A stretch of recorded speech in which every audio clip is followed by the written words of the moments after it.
అమ్మవారు నవ్వితే పువ్వుల నవ్వులు దాసులైపోతాయట. అంత ఆనందంగా ఉండి అంత అందంగా నవ్వాలి.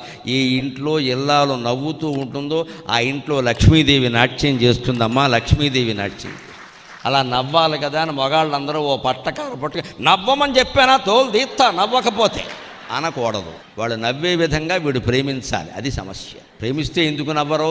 పెత్తనం చేస్తే నవ్వుతారేటి? పొద్దున్నే నవ్వమని చెప్పాను కదా 6:30కి బుద్ధి లేదు అంటే ఎవడు నవ్వుతాడండి? నవ్వడానికి టైం పెడతావా? ఆవిడ ఎప్పుడు నవ్వుతూ ఉండేలా చూడరాదా? స్త్రీలు అల్ప సంతోషులమ్మ. ₹1 ఇవ్వడం ముఖ్యం కాదండి. వాళ్ళు ముందు కట్టుకున్న చీరను మెచ్చుకోవడం చాలా ముఖ్యం. అది చేసి చూడండి. అనుభవం మీద చెబుతున్నా. మీరు 10,000 పెట్టి చీర కొనక్కల్లా. వాళ్ళు ఏదో కట్టుకున్నారు కదా, కట్టుకో అద్దరిందయ్యా అనండి, ఇంకేం అక్కలేదు.